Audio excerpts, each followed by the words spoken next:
dan tentunya kita tekankan bahwa ini adalah suatu pendapat dari seorang manusia yang bukan seorang nabi, yang karenanya kita tidak boleh menganggapnya sebagai suatu kebenaran yang mutlak. Tapi juga karena Syekh Ahmad Yasin bukan manusia biasa, beliau adalah seorang pejuang yang sudah mengorbankan jiwanya untuk tegaknya kemerdekaan wilayah Ardul Mubarakah, terpelihara Masjidil Aqsa Al-Mubarak. Maka kita juga tidak boleh begitu saja mengabaikan, karenanya kita jadikan satu asumsi sementara ini ya. Dan beliau menyebutkan angka 2027 bukan tanpa alasan. Beliau menjadikan Al-Quran sebagai hujjah beliau, argumentasi beliau, di mana dalam Al-Quran sering Allah Ta'ala menyebutkan angka arba'ina sanah, 40 tahun sebagai angka atau rentang waktu yang mana dalam waktu tersebut 40 tahun biasanya terjadi pergantian generasi.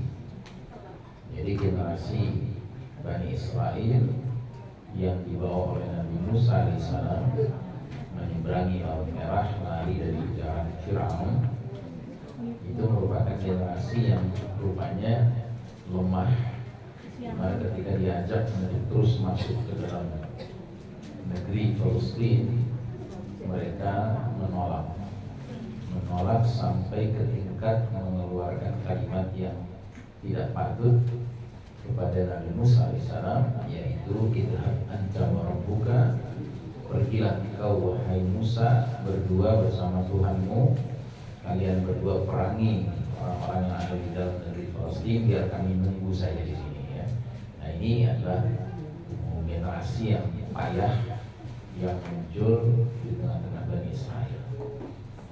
Baru setelah 40 tahun itu, dari sejak kejadian itu, barulah kemudian muncul satu generasi baru yang siap untuk berperang masuk ke dalam negeri Palestina.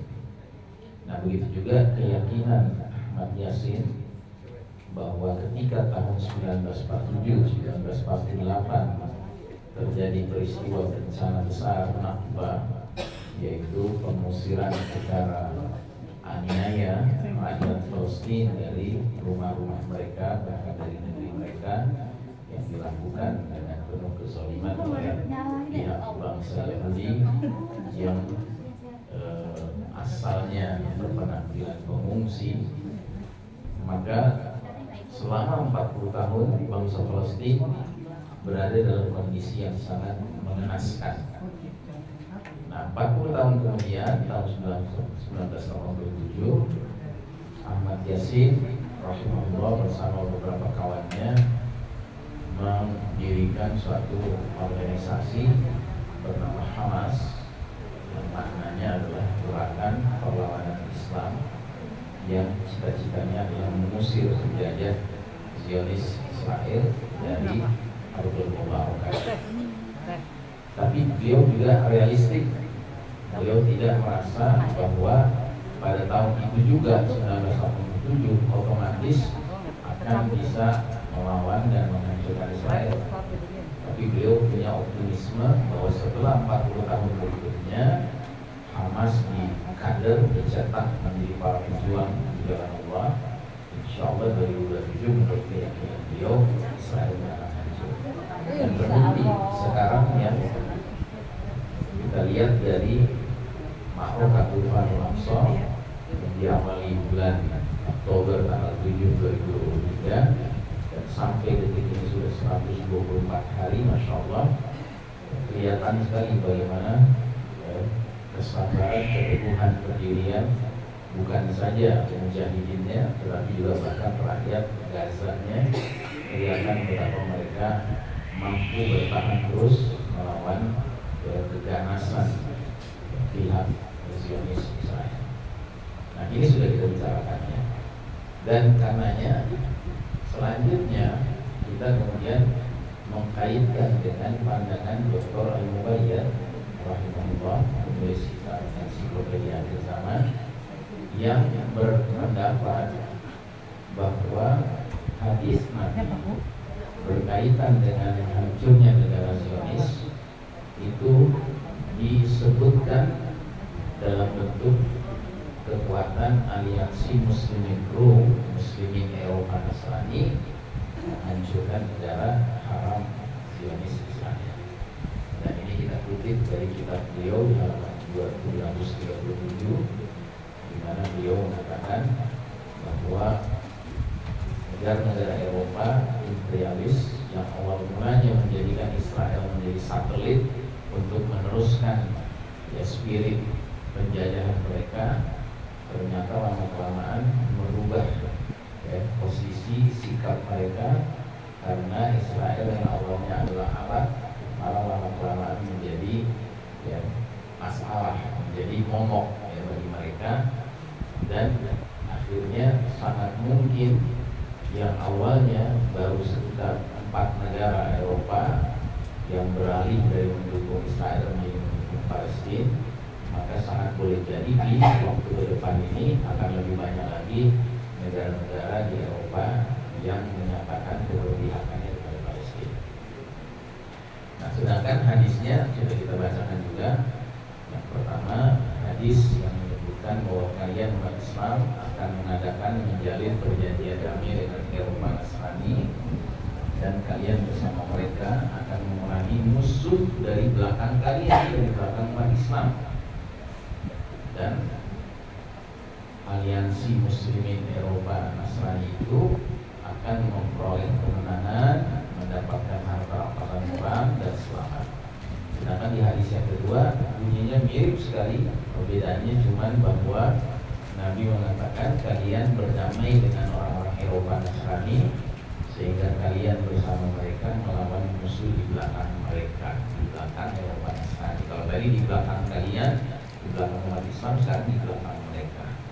Dan sama akan memperoleh kemenangan, mendapatkan perang dan selamat.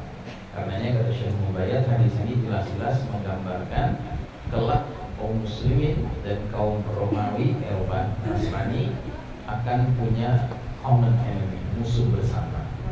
Nah, disinilah kemudian Syekh Mubayyad berijtihad berdasarkan hadis ini, musuh bersama itu yang paling mungkin adalah Yahudi Israel. Ya. Sebagaimana yang kita saksikan sekarang, bahwa berbagai pemerintahan Eropa Nasrani, bahkan pemerintahan negara-negara Arab, negeri-negeri Muslim, itu rata-rata sekarang di belakang layarnya adalah Yahudi yang atur. Nah, jadi istilah Nabi tadi, musuh di belakang kalian umat Islam, musuh di belakang mereka Eropa Nasrani, ya dia juga orangnya, pihaknya, yaitu Yahudi Israel. Ya. Nah, cuma yang menariknya Syekh Mubayyad kasih tambahan keterangan bahwa beliau meyakini masa di mana aliansi muslimin Rum itu terjadi, yaitu saat umat Islam telah memiliki pemimpin yang bergelar Al-Mahdi, ya, Amirul Mukminin di akhir zaman, pemimpinnya kaum beriman di akhir zaman, yang berarti juga ketika itu pengertian muslimin beraliansi dengan Eropa Nasrani, maka muslimin itu dalam bentuk sudah di bawah naungan khilafah ala manhajul nubuwah, kekhalifahan yang mengikuti metode kenabian yang dipimpin oleh Al-Mahdi, yang karenanya dia baru akan bisa menjalin aliansi saat sang pemimpin sudah hadir, ya. Dan wilayah yang dipimpin oleh Al-Mahdi nantinya sangat luas, karena kita akan jelaskan nanti ada rangkaian peperangan yang menyebabkan luasnya wilayah yang dipimpin Al-Mahdi. Nah, jadi selanjutnya, jika prediksi Syekh Ahmad Yasin sesuai kehendak Allah, berarti aliansi muslimin Rum memusnahkan negara haram Zionis di Israel, insya Allah akan terjadi dalam 3 ke 4 tahun ke depan, tahun 2027. Dan jika hal itu sesuai dengan Allah, juga berarti bahwa Al-Mahdi akan hadir sebelum 2027. Sebab mustahil aliansi terjadi ketika ketika belum ada kejelasan pemimpin umat Islam sedunia. Nah, akhirnya kemudian kita bahas tentang tanda-tanda pendahuluan menjelang kemunculan Al-Mahdi. Kita sudah bahas ini semua. Ada 6 tanda menurut Syekh Mubayyad, yaitu bila mana sudah merajalela kezaliman di seluruh dunia. Itu yang pertama, dan saya contreng karena saya yakin ini sudah terjadi. Terus yang kedua, bila mana sudah merebak fitnah Ad-Duhaimah. Nah, fitnah Ad-Duhaimah ini juga saya contreng, dan penjelasannya di dalam hadisnya, fitnah tersebut mempunyai 4 ciri.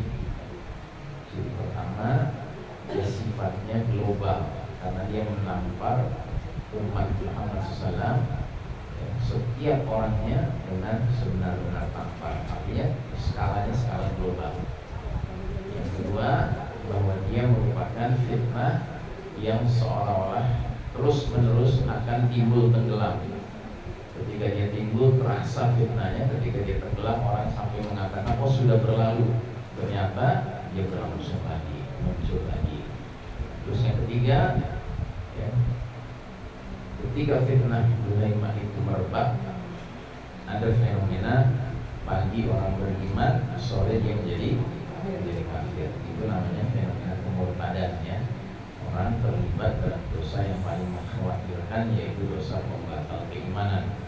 Sedangkan yang keempat, ciri fitnah Duhaimah adalah manusia terbelah menjadi 2 kemah.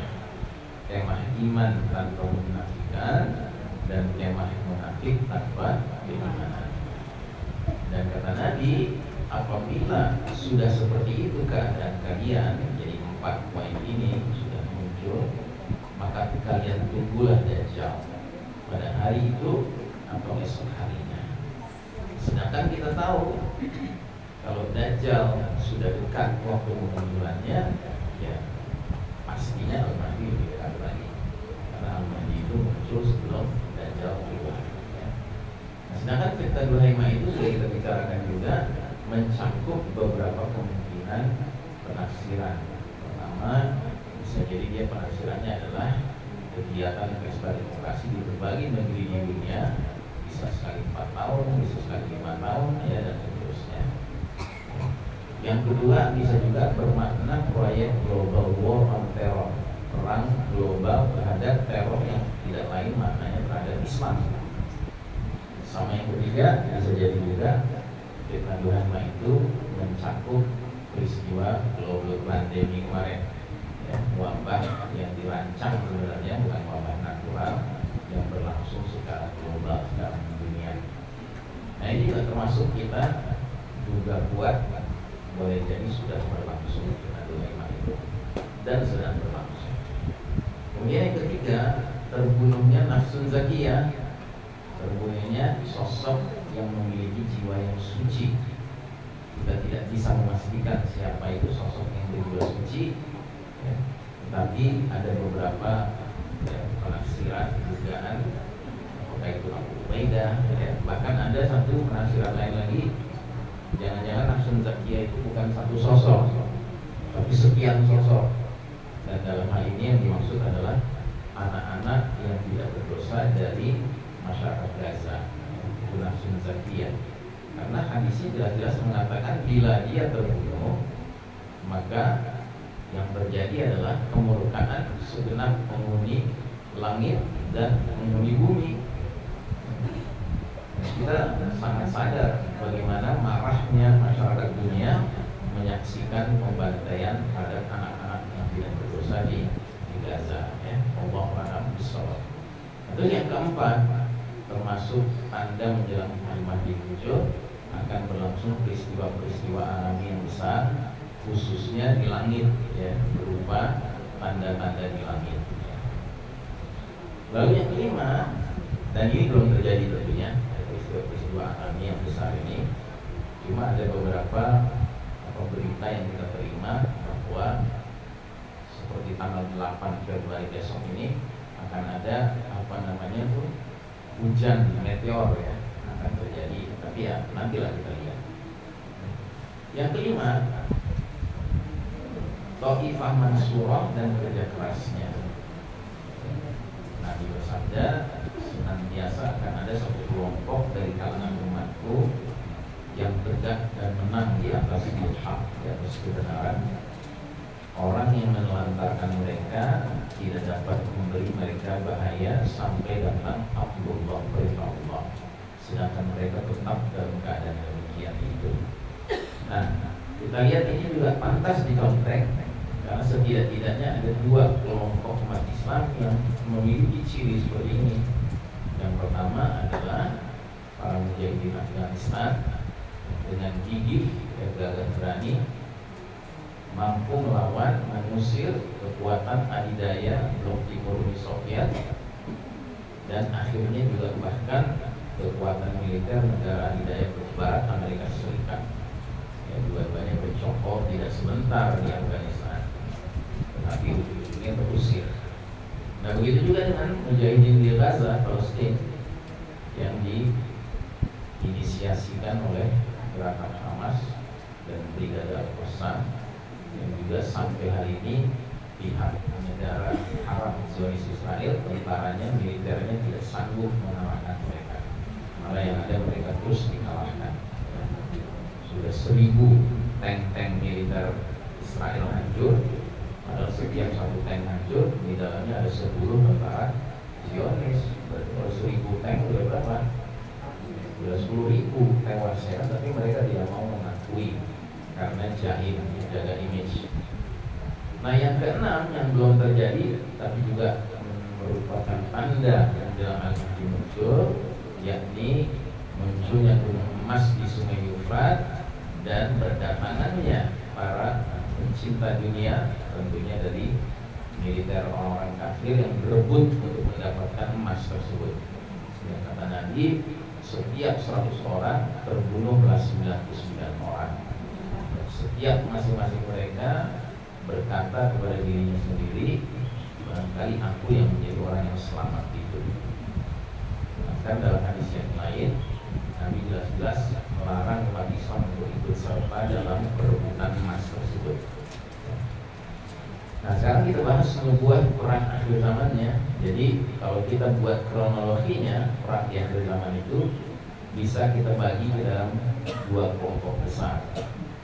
Jadi perang-perang di akhir zaman sebelum hadirnya Al-Mahdi dan perang-perang di akhir zaman sesudah hadirnya Al-Mahdi. Nah, sebelum hadirnya Al-Mahdi berarti ada peristiwa global war on terror. Ini sudah terjadi khususnya semenjak 9/11 tahun 2001 ya.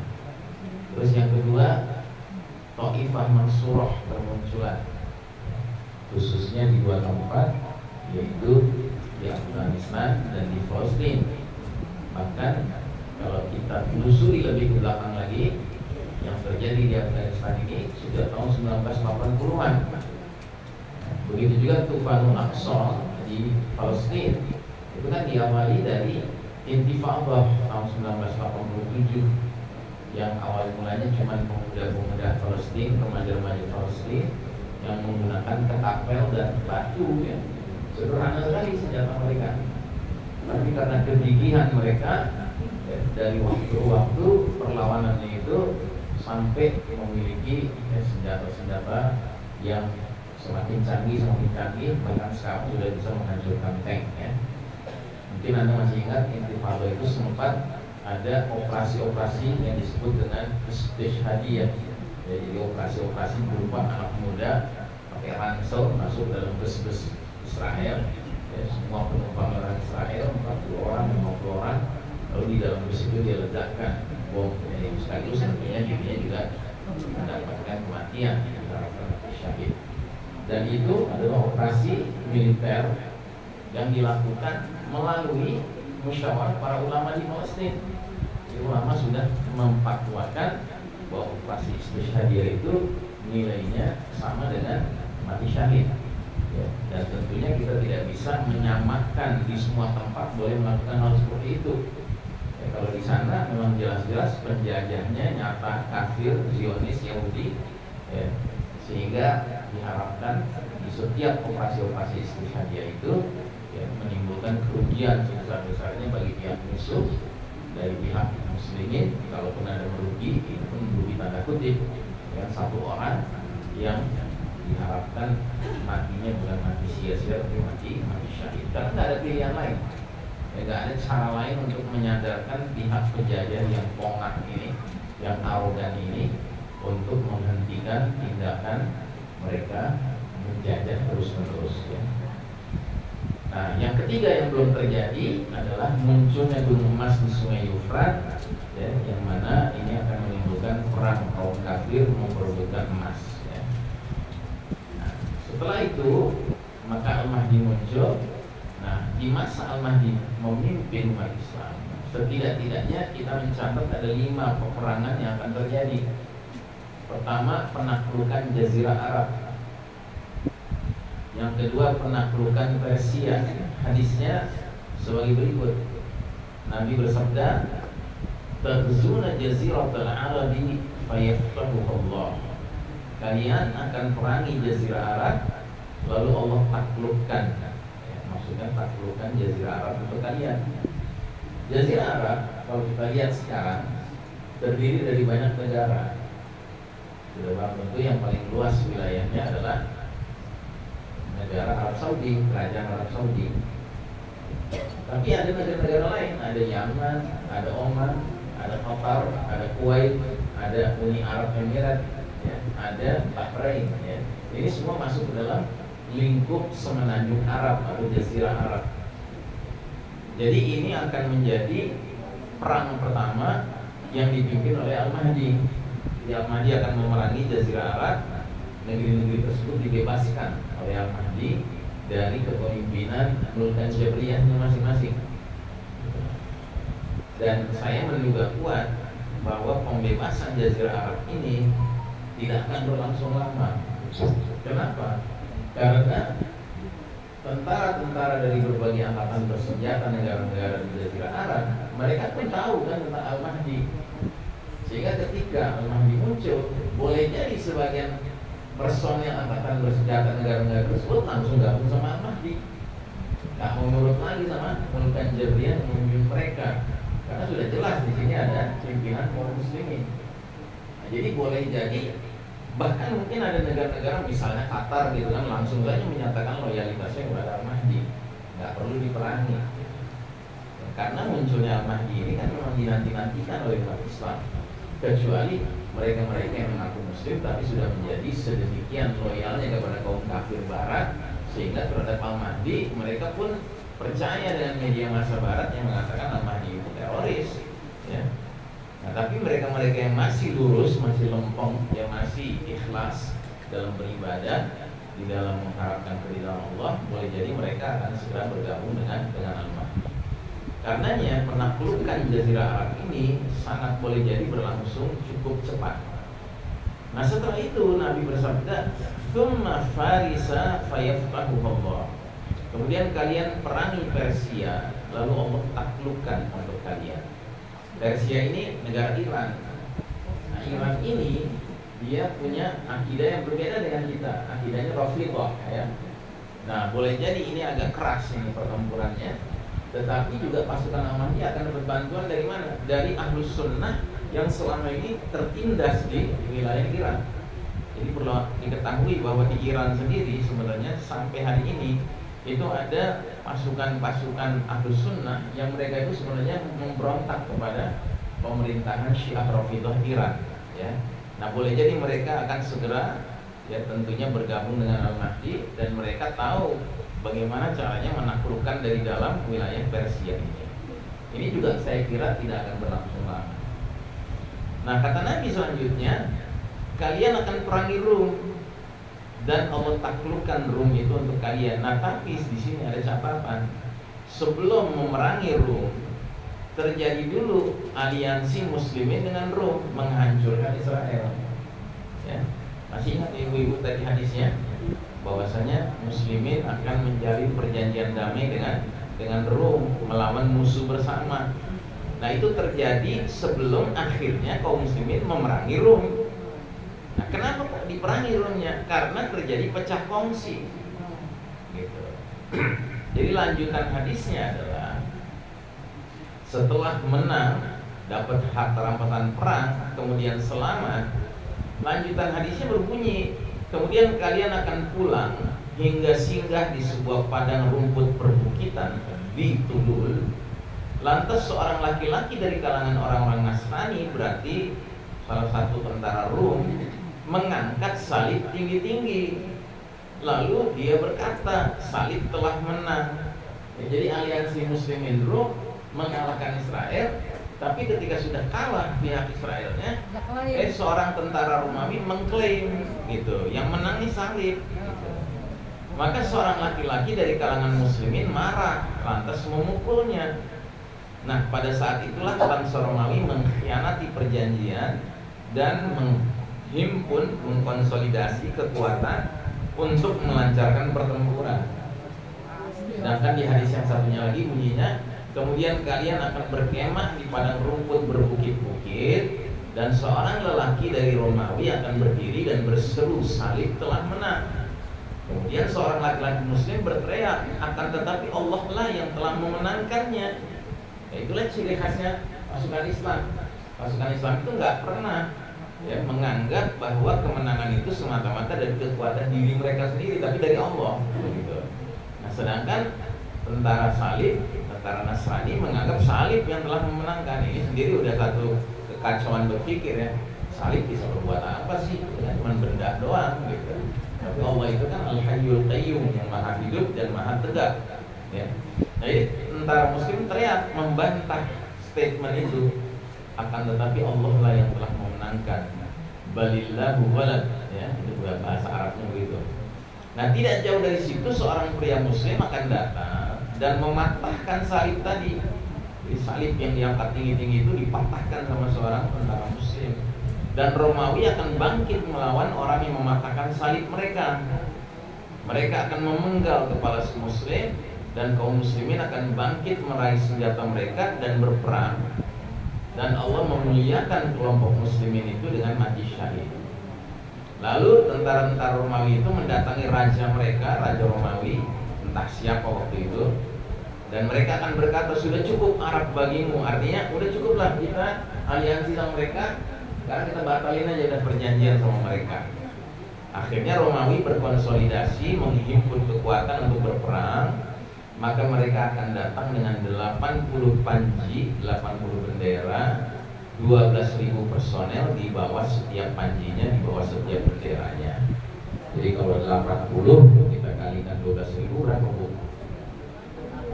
960.000 ya, hampir 1 juta. Sebenarnya secara jumlah itu nggak banyak kalau pakai hitungan sekarang.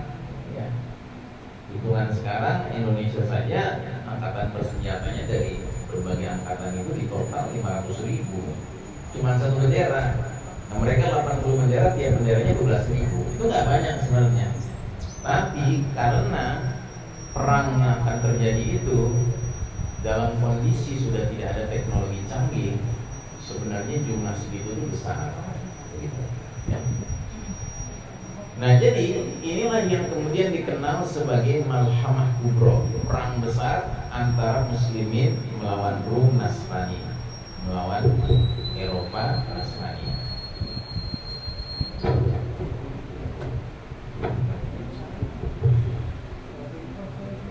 Nah, jadi kalau kita lihat hadisnya Malhamah Kubro itu, Nabi bersabda hari kiamat tidak akan terjadi sampai tentara Rum Eropa Nasrani menduduki Ahmak atau Dabiq. Ahmak atau Dabiq adalah dua wilayah yang ada di Suriah, di Syam. Maka keluarlah untuk menghadapi mereka sepasukan tentara dari kota Damaskus. Nah, Damaskus waktu itu merupakan ibu kota khilafah. Ya. Jadi ibu kota khilafah itu nggak langsung Baitul Maqdis, tapi awalnya Damaskus. Maka keluar pasukan dari Damaskus, ibu kota khilafah, untuk menghadapi tentara Romawi tadi. Dan mereka ini dari kalangan penduduk bumi yang terbaik pada masa itu. Ketika mereka sedang menata posisi barisan perang, pasukan Romawi berkata, nah sebelum kita dengar apa yang dikatakan si pasukan Romawi, Kalau kita renungkan, kok perang pakai ada istilah menata posisi barisan perang gitu ya. Berarti nantinya perang itu seperti zaman dulu lagi, benar-benar berbaris gitu, berhadapan-hadapan. Karena dia bukan model perang seperti sekarang ya. Nanti dia kembali lagi menggunakan pedang, tombak ya, kemudian panah ya, seperti itu. Apa kata si pimpinan Romawi? Biarkanlah kami dengan orang-orang yang tertawan dari kalangan kami akan menghukum mereka. Nah, jadi ini menarik kalimat ini. Rupanya sewaktu aliansi muslimin Rum perang lawan Israel, dalam interaksi antara tentara-tentara muslim dengan tentara-tentara Nasrani itu, ada tentara-tentara Romawi Nasrani yang akhirnya masuk Islam. Nah, setelah mereka masuk Islam, mereka nggak mau kembali ke tentara Romawi tentunya. Mereka gabung dengan pihak Islam. Nah, ketika berhadapan-hadapan sebelum Malhamah Kubro, pimpinan Romawi meminta supaya diserahkan kepada mereka tawanan dari kalangan kami. Kan lucu, disebutnya tawanan, tapi kami akan hukum mereka. Kan lucu. Kok tawanan diserahin untuk dihukum? Nah, diserahin karena itu pihak mereka mau dihukum karena mereka telah murtad menurut mereka, masuk Islam. Maka kaum muslimin menjawab, tidak, demi Allah, kami tidak akan biarkan kalian memerangi ikhwanana, saudara-saudara kami. Jadi sudah jadi ya, ikhwan fiddin, sudah jadi saudara seiman begitu. Maka pecahlah perang di antara dua pihak ini. Kemudian pasukan Romawi menyerang kaum muslimin. Nah, sepertiga pasukan Islam melarikan diri sehingga Allah tidak akan pernah menerima taubat mereka untuk selama-lamanya. Jadi ini mereka-mereka yang disebut terlibat dalam dosa desersi, ya, desersi meninggalkan medan perang. Dan pada masa itu langsung mereka divonis sama Allah sebagai kaum munafikun. Sepertiga. Nah, sepertiganya lagi terbunuh sebagai afdhalus syuhada indallah, syuhada yang paling utama di sisi Allah Ta'ala. Dan sepertiga lagi kaum muslimin berhasil meraih kemenangan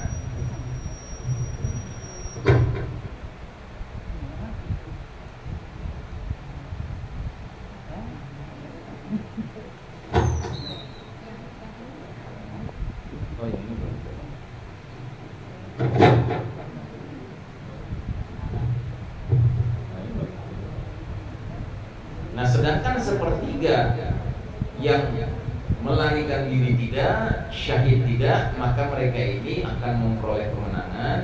Mereka tidak akan terfitnah selama-lamanya. Nah, sepertiga yang menang ini kemudian membebaskan Konstantinia. Konstantinia itu Konstantinopel. Konstantinopel itu maksudnya Istanbul, ya. Nah, di hadis yang lain dijelaskan bahwa yang sepertiga yang meraih kemenangan ini, cara membebaskan Konstantinia itu tidak pakai senjata, nggak pakai tombak, nggak pakai panah, nggak pakai pedang, tapi cukup pakai wirid, ya, wirid la ilaha illallah Allahu akbar, gitu. Nah, ini jadi menarik, ya. Kenapa demikian? Karena Konstantinia atau Istanbul pada masa itu ya penduduknya seperti sekarang, banyak muslimnya. Masa ia diperangi sama pasukan Islam gitu. Dan yang jadi menarik juga adalah kenapa kok mesti dibebaskan Istanbul, bukankah itu bagian dari wilayah muslim? Nah, rupanya kalau baca dari hadis ini akan ada satu masa di mana Turki kembali menjadi sekuler begitu, sehingga berpihaknya kepada pihak Rom. Nah, sehingga puncak dari kemenangan muslimin melawan Rum dalam Malhamah Kubro ini ditandai dengan Konstantinia kembali bisa direbut oleh pihak pasukan Islam. Kita lanjutkan. Tatkala mereka membagi-bagi harta rampasan perang setelah membebaskan Konstantinia dan menggantungkan pedang-pedang mereka di ranting pohon zaitun. Nah, ini sekali lagi makin menguatkan, ya, bahwa kok lagi perang gitu pedang digantungkan di pohon gitu. Itu menandakan bahwa perang di Malhamah Kubro ini sudah nggak pakai senjata teknologi canggih lagi, yang artinya teknologi canggih sudah nggak ada, sehingga perang itu menjadi seperti zaman dulu lagi. Nah, lagi mereka ngumpulin rampasan perang, harta rampasan perang, menggantungkan pedang di ranting pohon. Tiba-tiba setan teriak di tengah-tengah mereka. Apa isi teriakannya? Sesungguhnya Al-Masihud Dajjal telah menggantikan kalian untuk mengurusi keluarga-keluarga kalian. Jadi maksudnya si setan itu menyebarluaskan rasa takut bahwa Dajjal itu sudah berhasil masuk ke Damaskus, ya kan, ke pusat khilafah, dan bahkan sudah menguasai keluarga-keluarga mujahidin ini. Padahal itu berita hoax, ya. Nah, di hadis yang lain diterangkan, setelah mendengar berita itu, maka pimpinan kaum muslimin waktu itu mengirim satu pasukan berkuda terdiri dari 10 penunggang kuda, yang dalam hadisnya dikatakan, aku mengenali nama-nama orang-orang tersebut, nama orang tuanya, nama ayahnya masing-masing, dan juga warna kudanya masing-masing, Masya Allah, ya. Dan mereka ini adalah penunggang kuda terbaik. Jadi mereka pergi duluan untuk mengecek kebenaran berita itu. Nah, ternyata berita itu berita bohong, ya. Ketika mereka sudah sampai di Syam, ternyata Dajjal juga baru keluar untuk menghadang pasukan Islam. Jadi mereka akhirnya tidak mendapati Dajjal sudah menguasai rumah-rumah mereka, keluarga-keluarga mereka, tapi Dajjal juga masih on the way, gitu. Nah, ketika mereka sedang siap-siap untuk perang dan meluruskan barisan, tiba-tiba dikumandangkanlah iqamah untuk sholat. Nah, untuk masalah ini di hadis yang lain juga diterangkan bahwa iqamah untuk sholat itu adalah sholat subuh, yang kejadiannya di masjid sebelah timur Damaskus yang menaranya berwarna putih, yang mana di menara putih itulah turunnya Isa alaihissalam, ya. Dan itu diyakini oleh para ulama, namanya adalah Masjid Al-Umawi, sebuah masjid kuno yang dibangun di zaman Bani Umayyah dahulu kala, ya. Nah, maka turunlah Isa alaihissalam, dia kemudian sholat bersama. Dan ketika musuh Allah Dajjal melihat Isa alaihissalam, maka Dajjal langsung meleleh, laksana melelehnya garam di dalam air. Maksudnya Dajjal ketakutan. Nah, andaikan Isa alaihissalam membiarkan si Dajjal itu, niscaya dia akan meleleh total sampai binasa. Tapi Allah berkehendak membunuh Dajjal melalui tangan Isa alaihissalam, sehingga Isa alaihissalam akan memperlihatkan kepada mereka darah Dajjal yang masih ada di tombaknya. Nah, dalam riwayat yang lain lagi dijelaskan juga, pemimpin umat Islam adalah seorang laki-laki soleh. Ketika pemimpin mereka itu maju untuk mengimami sholat subuh bersama mereka, tiba-tiba turunlah Isa ibnu Maryam alaihissalam kepada mereka di waktu subuh itu. Sang pemimpin akhirnya kembali ke belakang, ke posisi belakang, karena mempersilahkan Isa alaihissalam memimpin sholat itu, ya. Dia berjalan mundur, mempersilahkan Isa alaihissalam maju mengimami sholat jamaah bersama orang-orang. Tetapi Isa alaihissalam meletakkan tangannya di antara kedua pundak pemimpin itu seraya berkata, majulah, karena sholat ini diiqomati untuk aku. Jadi kalau dalam riwayat ini yang memimpin sholat adalah Al-Mahdi, sedangkan Isa alaihissalam makmum di belakang Al-Mahdi, sekaligus menandakan bahwa turunnya Isa alaihissalam di akhir zaman nanti bukan membawa ajaran baru, apalagi membenarkan agama Nasrani yang sudah sesat itu, tetapi menjadi pengikut Nabi Muhammad SAW. Dan begitu seusai sholat, Isa alaihissalam langsung memerintahkan kepada Al-Mahdi, bukalah pintu gerbang masjid. Nah, begitu pintu itu dibuka, ternyata di belakangnya ada Dajjal bersama 70.000 orang Yahudi sudah mengepung masjid tersebut, ya. Semuanya, ya, orang-orang Yahudi itu membawa pedang tajam yang terhunus dengan perisai. Ketika Dajjal memandang ada Isa alaihissalam, maka dia langsung meleleh sebagaimana melelehnya garam di dalam air. Dajjal cepat-cepat melarikan diri. Isa alaihissalam berkata, sungguh aku harus memukulmu, kamu tidak akan bisa melarikan diri dari pukulan ini. Akhirnya Isa alaihissalam berhasil menangkap Dajjal di dekat pintu Lut sebelah timur, lalu Isa alaihissalam membunuhnya. Jadi Lut ini nama kota di Palestina yang letaknya di antara Yerusalem, Baitul Maqdis dan Tel Aviv. Allah pun mengalahkan orang-orang Yahudi. Tidak ada satupun makhluk ciptaan Allah yang orang-orang Yahudi bersembunyi di dekatnya, kecuali Allah menjadikannya dapat berbicara. Baik makhluk itu berupa batu, sebatang pohon, atau tembok, atau binatang ternak, kecuali pohon gorkot. Karena ini pohon termasuk pohon kaum Yahudi. Pohon gorkot tidak bicara, tapi selainnya akan berbicara. Apa pembicaraan dari batu dan pohon yang lainnya? Hai hamba Allah, orang Islam, ini ada orang Yahudi, bunuhlah dia. Ya. Nah, jadi ini rangkaian peperangannya seperti demikian. Jadi kalau kita kembali lagi kepada penjelasan urut-urutannya, setelah kalian perangi Jazirah Arab, Allah taklukkan.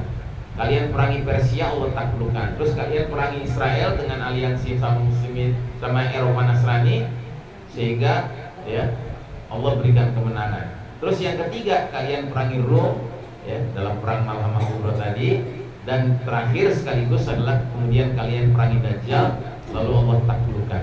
Dan perang lawan Dajjal ini di dalam sebuah hadis dijelaskan sebagai perang yang paling akhir.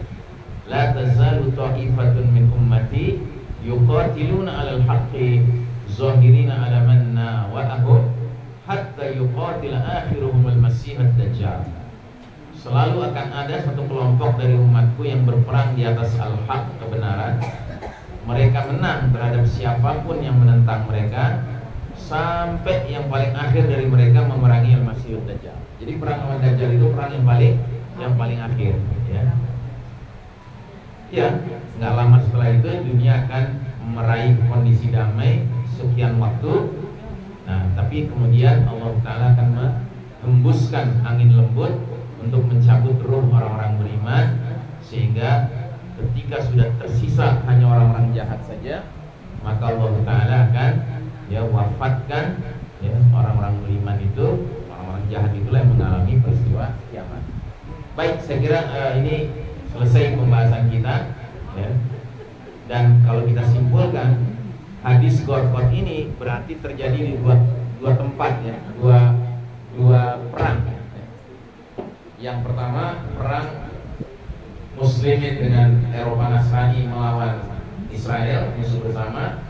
Tapi sudah barang tentu dalam perang tersebut pohon-pohon, batu-batu itu hanya manggil pihak tentara Islam, tentara Nasrani tidak manggil. Nah, yang kedua puncaknya adalah ketika kaum muslimin dengan bantuan turunnya Isa alaihissalam memerangi sisa Yahudi yang langsung dipimpin Dajjal. Gitu. Nah, tapi intinya hadis ini terjadi dua kali, ya. Baik, saya kira cukup untuk hari ini, ya. Mudah-mudahan apa yang kami sampaikan ini memperjelas, ya, sebuah kronologi perang di akhir zaman, ya. Qul qouli hadza astaghfirullah li wa lakum. Allahu ghafurur rahim. Alhamdulillahirabbil alamin. Wassalamualaikum warahmatullahi wabarakatuh.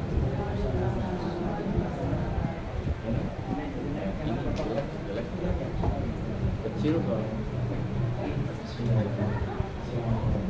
Baik Bapak Ibu, silakan bagi yang ingin bertanya dibagi tiga, ya.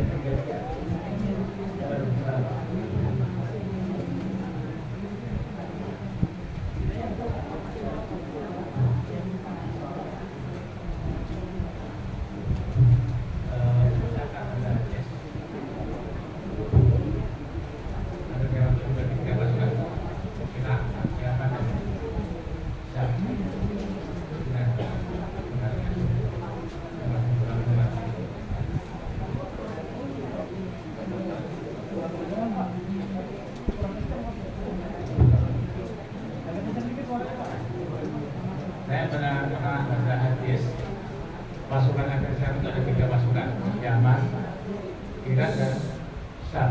Ya, Itu kalau menjelaskan mungkin. baik. Assalamualaikum warahmatullahi wabarakatuh. Waalaikumsalam.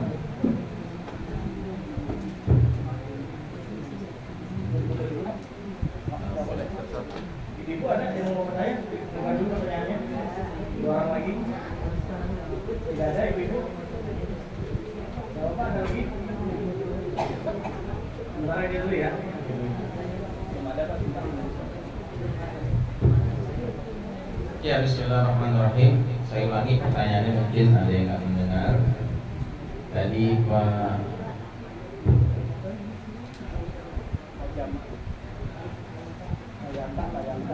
Pak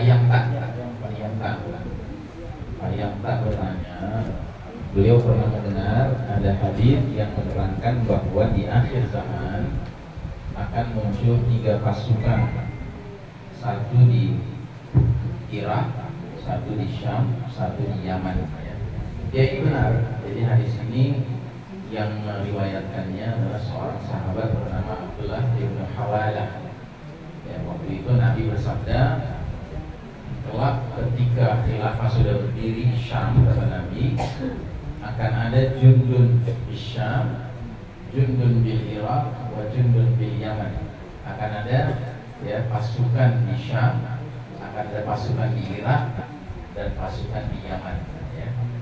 Terus Ibnu Hawalah bertanya, ya Rasulullah, jika aku berjumpa dengan masa itu, zaman itu, pilihkan untukku yang mana yang lebih harus kudahulukan. Maka Nabi mengatakan, alaikum Syam. Hendaknya kamu utamakan untuk gabung dengan pasukan di Syam. Kalau tidak bisa, gabunglah dengan yang Yaman. Tapi Nabi kemudian nggak mengatakan kalau nggak bisa gabung dengan yang Irak, nggak ada. Begitu. Nah, kalau kita kaitkan dengan situasi kita sekarang, sepertinya yang sudah jelas Nabi maksudkan adalah dengan yang di Syam, karena di Syam itu sangat jelas, ya, khususnya di Palestina, bahwa para mujahidin di sana jelas sekali berperang atas nama Islam melawan musuh Allah yang sudah sangat jelas, yaitu al-Yahud laknatullah alaihim, al-maghdubi alaihim, begitu. Tapi kalau kita kaitkan dengan apa yang berkembang di Yaman dan di Irak sekarang, ini kan masih menjadi tanda tanya. Apa ya hadis itu berlaku juga untuk Yaman sekarang? Karena Yaman sekarang bukan rahasia lagi, ya, semenjak di kudeta sama Syiah Yaman itu, maka dia menjalin hubungan yang semakin akrab, semakin mesra dengan Iran. Sedangkan Iran itu Syiahnya Syiah Rafidhah. Yaman itu dulunya Syiahnya masih ada yang Syiah Zaidiyah istilahnya. Tapi sekarang pun Yaman sudah cenderung menjadi Rafidhah juga. Makanya ada sikap hati-hati sebagian kaum muslimin terhadap apa yang sekarang dilakukan Yaman yang sepertinya membantu Palestina. Tapi kan kita tahu yang namanya Syiah Rafidhah itu seringkali doyan cari panggung, ya kan? Sesungguhnya mereka tidak benar-benar satu sama dan sebangun dengan kita dalam berakidah, tapi supaya dapat pamor gitu di mata dunia, khususnya dunia Islam, ya mereka tampil sebagai pihak yang sepertinya begitu gigih membela Palestina dan melawan Israel. Ya, padahal semenjak Syiah berkuasa di Yaman, ada satu kampus namanya Jamiatul Iman. Ini kampus Ahlus Sunnah wal Jamaah, banyak melahirkan ulama berbagai penjuru dunia. Sekarang ditutup itu kampus, nggak bisa berjalan. Dan banyak dosen-dosennya, ustadz-ustadznya terpaksa terusir ke luar negeri dari Yaman. Begitu, ya. Nah, jadi Nabi jelas-jelas mengarahkan kalau engkau mau bergabung, gabunglah dengan yang di Syam. Kalau enggak dengan yang di Yaman. Nah, tapi pertanyaannya apa untuk yang Yaman itu sudah berlaku sekarang? Karena ada hadis lain juga menerangkan bahwa Nabi bersabda, ya, pasukan yang dimaksud dari Yaman itu mereka berpusatnya di sebuah tempat bernama Al-Aden, ya, Aden, satu kota di Aden. Ya. Nah, ini memang area Ahlus Sunnah wal Jamaah, tapi sekarang kan belum terdengar. Begitu Pak. Wallahu a'lam bishawab. Jadinya Ustaz, Ya. apa itu jadi si Iran sama Houthi Yaman belain Palestinanya pura-pura ya? Setidak-tidaknya kita patut berhati-hati, berwaspada, karena masalahnya kan kita tahu bagaimana mereka bisa dikatakan saudara seiman kita, sementara mereka punya hal-hal yang sangat berbeda dengan kita. Di satu sisi kita kalau mendengar nama-nama Abu Bakar, Umar, kita mengucapkan radhiyallahu anhum, kan? Semoga Allah meridhai mereka. Sebaliknya mereka kalau mendengar nama Abu Bakar, Umar, ya mereka mengucapkan laknatullah alaihim. Semoga Allah melaknat mereka. Ya, di mana ketemu, nggak bisa ketemu kan kita dengan mereka. Begitu. Di satu sisi kita memuliakan, kita menghormati semua ummahatul mukminin, ya istri-istri Rasul, tapi mereka malah mencela, melaknat istri-istri Nabi, terutama putrinya Abu Bakar Siddiq dan putrinya Umar bin Khattab yang merupakan istri-istri Rasul kan. Nah, makanya ada analisa bahwa kita patut waspada. Apa iya Yaman, apa iya Hizbullah, ya Lebanon Selatan itu benar-benar memang berpihak kepada Palestina dan melawan Israel. Nah mungkin ada yang bertanya, tapi Ustaz, kalau kita dengar pidato-pidatonya Abu Ubaidah itu termasuk sering mengucapkan terima kasih kepada Yaman, terima kasih kepada Hizbullah Lebanon Selatan. Ya kalau menurut hemat saya sebagai juru bicara, tentunya dia perlu dong menjaga adab itu kan, adab mengucapkan terima kasih. Soal niatnya sebenarnya apa, ya diserahkan aja sama Allah gitu. Karena itu kan adab seorang muslim kan. Ketika memang kelihatan ada bantuan, ya sudah diucapkan saja terima kasih. Yang penting jangan cuma hanya kita jadi Syiah, jadi Rafidhah kan gitu. Itu prinsip dasarnya. Wallahu a'lam bishawab. Waktu itu kan ada sedikit di luar tema bahwa ketika Kak Jal datang itu perempuan kok yang ngubur-ngubur kenapa? Ya, jadi memang hadis mengisyaratkan bahwa kelak nanti mayoritas yang mendukung Dajjal itu adalah an-nisa, kaum wanita. Ya. Sampai-sampai ada hadis mengatakan seorang mukmin akan pulang ke rumahnya pada masa Dajjal sudah muncul.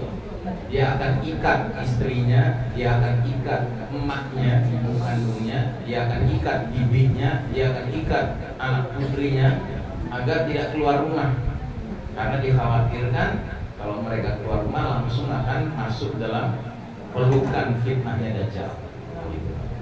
Nah, pertanyaannya, kenapa kok kaum wanita mayoritas menjadi pengikut Dajjal?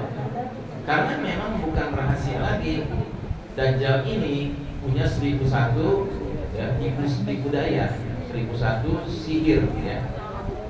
Nah, sedangkan yang namanya tipu daya, yang namanya sihir itu paling potensial lebih bisa mempengaruhi pihak yang orientasinya orientasi perasaan. Tapi kalau orang-orang yang cenderung rasional, berpikirnya make sense gitu ya, masuk di akal, itu cenderung sulit kena jebakan-jebakan tipu daya dan sihir. Nah, sedangkan wanita bukan rahasia lagi, secara fitrahnya memang sering melakukan pertimbangan-pertimbangan dengan timbangan perasaan lebih dahulu daripada timbangan pikiran, kan begitu. Sebaliknya laki-laki, ya, makanya ada ungkapan ulama, kalau seorang laki-laki mengambil keputusan, pertimbangan antara akal dengan perasaannya itu seperti pertimbangan 9 akal 1 perasaan. Tapi kalau seorang wanita ambil keputusan, pertimbangannya 9 perasaan 1 akal gitu. Jadi yang dominan perasaannya. Ya sudah barang tentu wanita-wanita beriman yang memang imannya itu kokoh, tauhidnya kokoh, ya kan, mereka tidak akan gampang terkena pengaruhnya Dajjal. Kenapa? Karena sekalipun dia wanita, aspek perasaannya dominan, tapi imannya itu membuat perasaannya tunduk di bawah ya petunjuk iman begitu. Tapi kalau kebanyakan wanita pada umumnya itu akan lebih mudah. Dan kalau laki-laki yang gampang kena pengaruh Dajjal pada dia mengaku muslim, ya berarti itu laki-laki yang mentalnya ke perempuan-perempuan. Sebelum Dajjalnya muncul udah kena dujel, ya baru dujel udah kena laki-laki, ya apalagi Dajjal. Begitu kira-kira Bu Syarifah.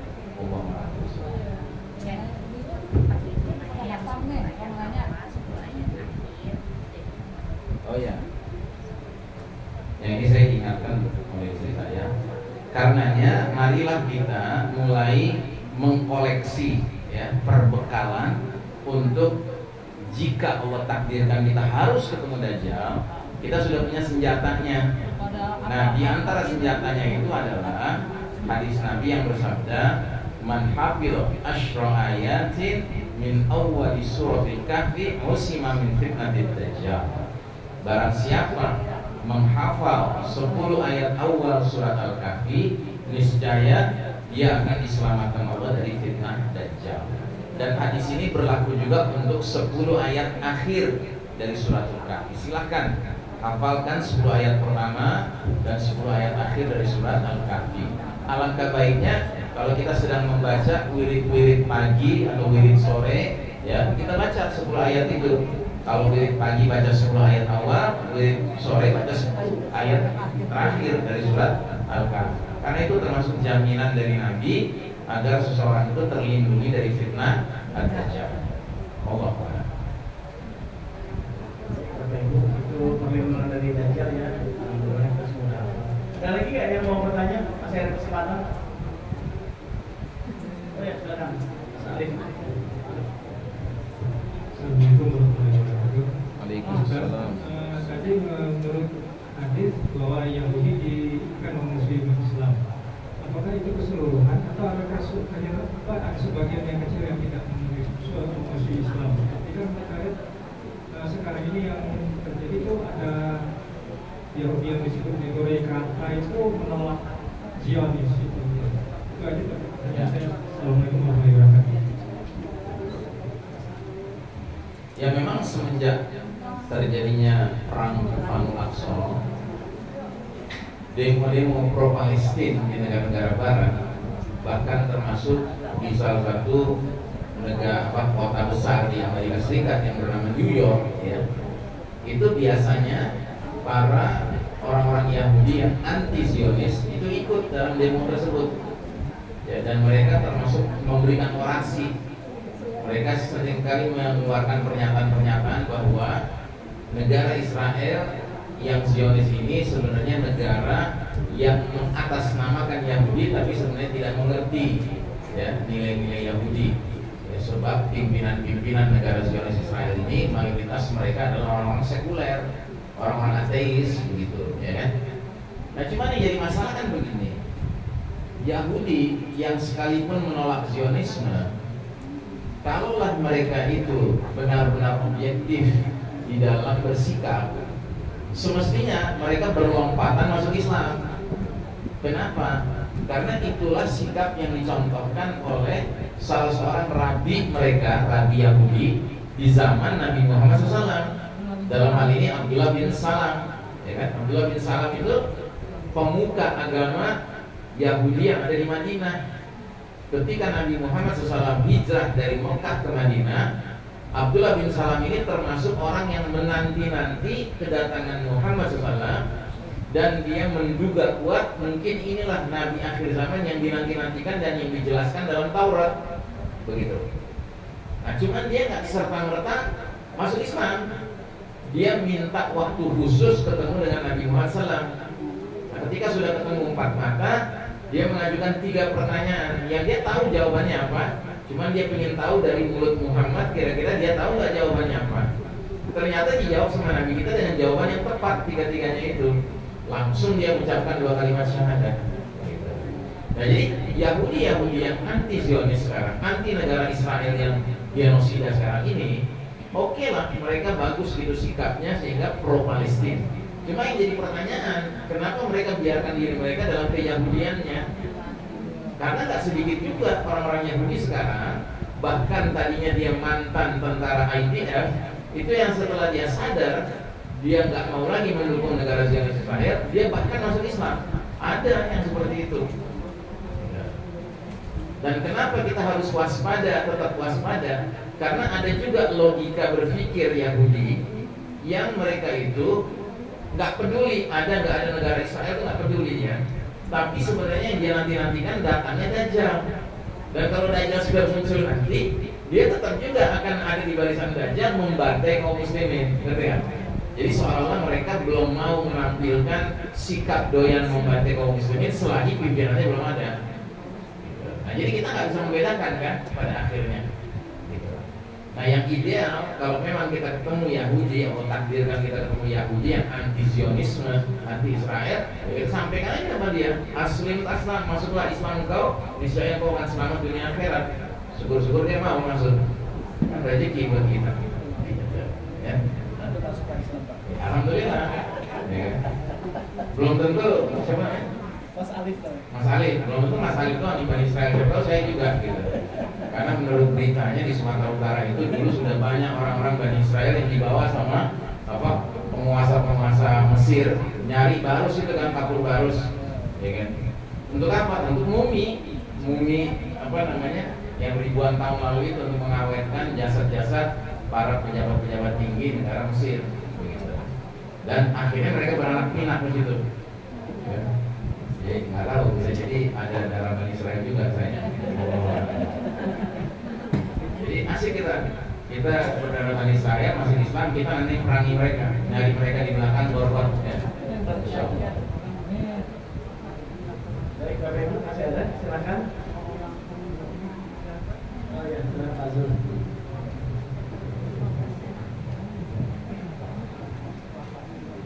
Assalamualaikum warahmatullahi wabarakatuh. Waalaikumsalam. Sekarang kita mengenal bahwa negara Iran itu negara Syiah. Ya. Sebelum kelahiran pergi ke luar negeri, apa negara Iran itu sudah dikuasai Syiah atau belum? Ya. Waalaikumsalam.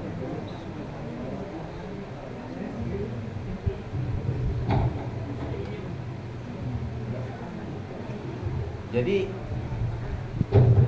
begini, peristiwa revolusi Syiah di Iran itu kan puncaknya terjadi tahun 1979 ya Pak.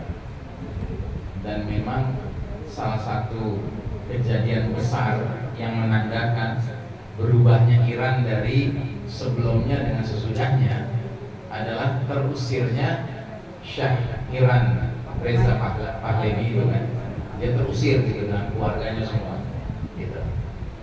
Terus pertanyaan Pak Zul, apakah ketika Syah Iran itu yang memimpin Iran, itu di Iran itu sudah Syiah? Jawabannya sudah. Cuma bedanya apa? Bedanya karena Syah Iran ini dia orang sekuler, ya kan? Maka negara Iran waktu itu didominasi oleh nilai-nilai sekuler, begitu. Sementara ketika Ayatullah Khomeini pulang dari Prancis dan kemudian memenangkan revolusi, maka tiba-tiba Iran itu diatur sama para mullah-mullah ini, ulama-ulama Syiah ini, sehingga jadi kental kesyiahannya. Sebenarnya sebelumnya juga sudah Syiah, cuma Syiah yang tersekulerkan, gitu istilahnya, ya. Nah, ketika mullah-mullah ini yang akhirnya menguasai negara Persia ini, Iran ini, akhirnya tampillah mereka dengan segala kesyiahannya secara terang-terangan, begitu. Makanya Buya Hamka, Allahyarham, ketika dia diundang untuk menghadiri pesta peringatan revolusi Iran yang entah keberapa gitu, kedua atau ketiga gitu, dia pulang-pulang langsung menjelaskan kepada umat Islam di Indonesia ini bahwa Iran ini bukan melakukan revolusi Islam, tapi revolusi Syiah, gitu. Karena setelah dia sampai di sana, benar-benar dia menyaksikan ini negara Syiah, bukan negara Ahlus Sunnah wal Jamaah. Dan salah satu buktinya apa? Tidak ada masjid Ahlus Sunnah wal Jamaah satupun di ibu kota Iran, nggak ada. Jadi orang Indonesia kalau hari Jumat di Teheran, di ibu kota Iran, mau sholat Jumat itu kemana? Ke KBRI. Di KBRI diadakan sholat untuk Ahlus Sunnah wal Jamaah. Tapi di luar apa namanya KBRI di kota Teheran nggak ada. Sementara sinagog banyak. Ya. Jadi memang Syiah sama Yahudi pada dasarnya banyak main rata gitu. Makanya kita bertanya-tanya nih, Yaman membantu, ya kan, Hizbullah membantu, apa yang membantu kan gitu. Karena di tempat biang keroknya Syiah itu sendiri, Rafidhah itu di Iran, justru banyak sinagog. Sementara Ahlus Sunnah wal Jamaah masjidnya nggak ada. Begitu ya. Jadi begitu Pak Zul, memang dari dulu sudah Syiah, cuma ketika Syah Iran yang memimpin dengan apa politik sekulernya, sekularismenya, tentunya Syiahnya belum bisa ditampilkan terang-terangan. Tapi barulah ketika akhirnya revolusi dimenangkan oleh kelompok mullah-mullah ini, Ayatullah Khomeini dan kawan-kawannya, baru kemudian Syiah itu berpenampilan terang-terangan di Iran. Wallahu a'lam. Masih ada Bapak Ibu, kalau tidak kita tutup pengajian pagi ini. Ibu, Masih ada jawab.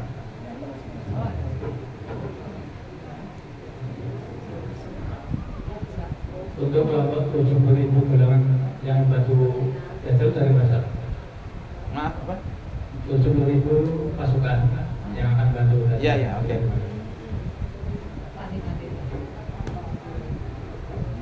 Ya, ini pertanyaan penting dari Pak Yamta. Jadi Pak Yamta, hadisnya itu mengatakan kelak Dajjal akan diikuti oleh 70.000 Yahudi berasal dari Asbahan. Asbahan itu kalau istilah kita bahasa Indonesia itu Isfahan. Isfahan itu sebuah kota di Iran. Ya. Jadi ujung-ujungnya nanti pasukan intinya Dajjal dari Iran.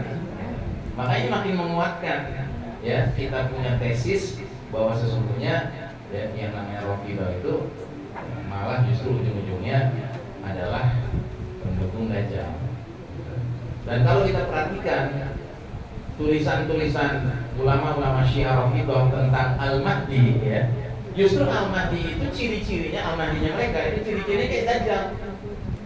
Kan disebutkan bahwa nanti Al-Mahdi kalau muncul akan membunuh orang-orang Arab gitu ya kan.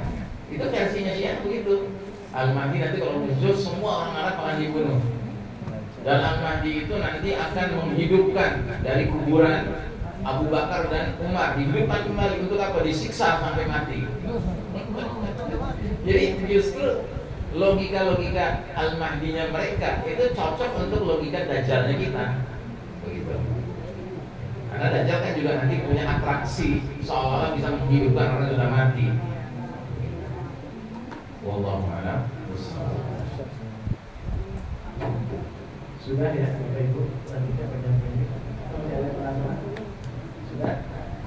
Jadi itu ya Bapak Ibu, hari ini kita tutup dengan. Baik, kalau nggak ada pertanyaan lagi, saya cuma sebelum ditutup sama Pak Fauzi nanti, saya cuma kasih pesan satu. Tanggal 14 Februari itu Valentine's Day ya. Kita jangan terlibat dengan Valentine's Day karena itu tasyabuh jadinya, kayak niru-niru orang lain. Ya, Valentine's Day itu budayanya orang kafir ya.